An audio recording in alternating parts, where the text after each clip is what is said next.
Failure is a part of life. We cannot bypass it. You just can learn from it and move on.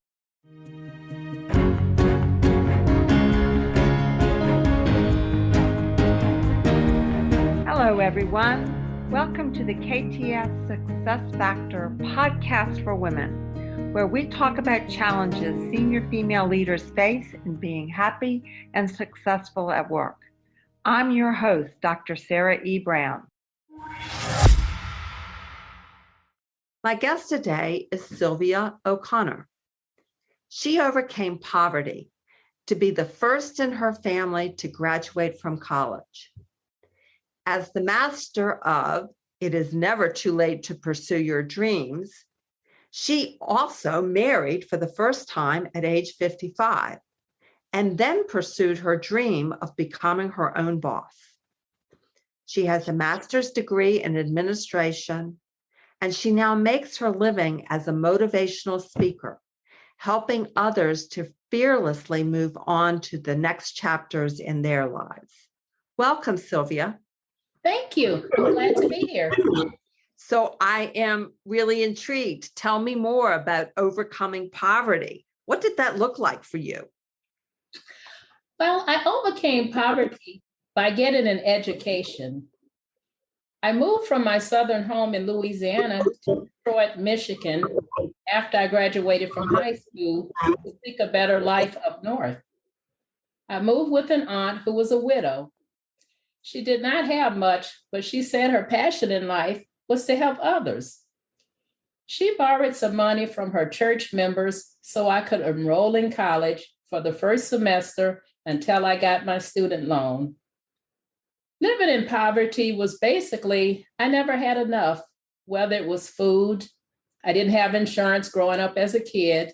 I always had to go to the charity hospital and sometimes wait hours just to get treated for a minor cold or what have you. I'm the youngest of 5 siblings. So once I overcame poverty, I had to overcome a poverty mindset by getting out of debt. Mm-hmm. I was in my 50s when I became debt-free. So overcoming poverty gave me financial freedom and security. Can you say a little bit more about the importance of that poverty mindset and what you did to overcome that? That's a really intriguing concept. Once I got a job and started making some money to take care of myself, I still had a poverty mindset because I started getting a lot of credit cards. So at one point, I had 20 credit cards, and that was just ridiculous. You know, I could buy anything I want on credit, but I didn't have a lot of money saved. So I had to later overcome a poverty mindset that, okay, you're never going to have more than enough. So I later learned in life that I had to overcome the poverty mindset also. So you got out of that kind of debt in your 50s also? Yes, I did. Wow, that's terrific. And then you met your husband. So tell us more about meeting your husband. I have always known that I would like to be married, but did not think it would happen in my 50s. But I never gave up hope getting married one day. I lived in Michigan for almost 30 years. Later, after my mom died, I moved back to Louisiana to be closer to my family. I was looking for a church home, so I decided to go to this one particular church where I met my future husband. He also had recently moved back from Louisiana to be closer with his family. He was living in California. At the new church I went to, I would always sit by this couple. I had no idea who they were, but I also have a passion for serving others and love volunteering. So I became an usher at my new church.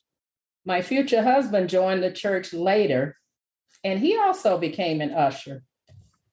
He later told me that he asked his brother, what kind of person is Sylvia? His brother told him that, oh, she seems to be a nice person. Little did I know, there were at least 3 Sylvias at the church at that time.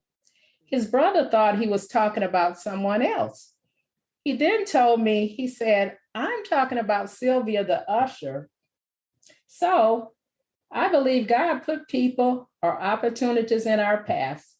We became friends, got married 2 years later, and I'll be married 5 years this August.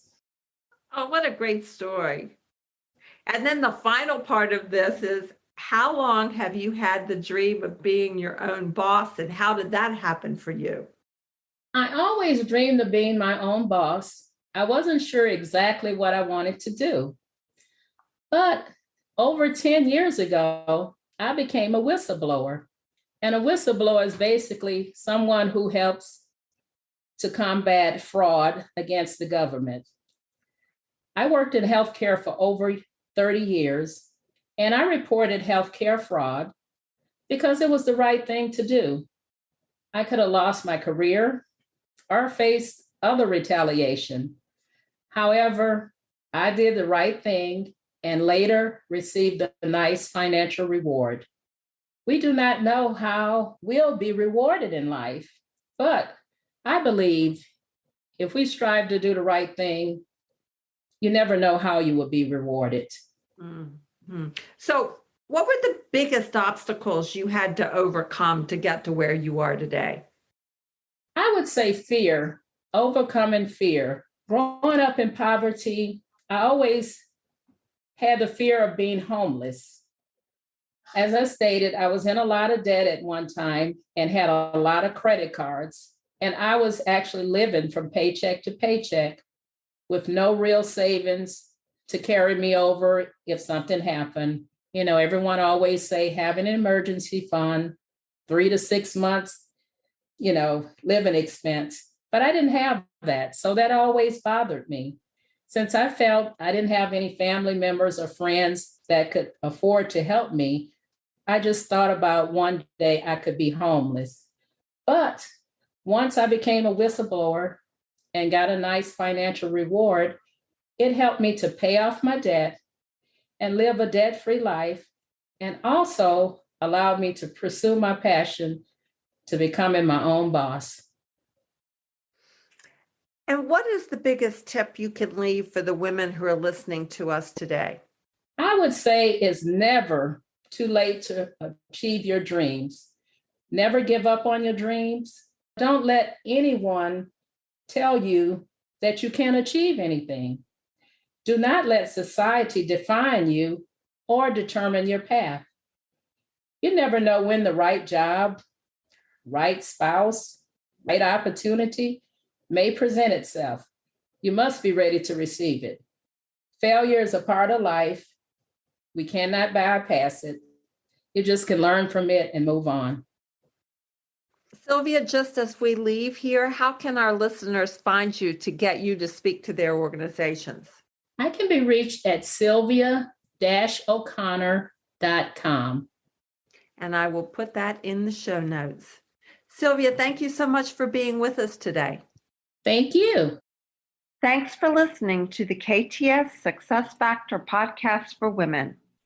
If you like what you are hearing, please go to iTunes to subscribe, rate us, and leave a review.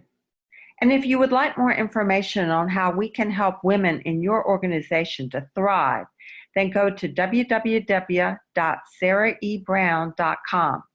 You can sign up for our newsletter, read show notes and learn more about our podcast guests, read my blog, browse through the books, or contact us for a chat.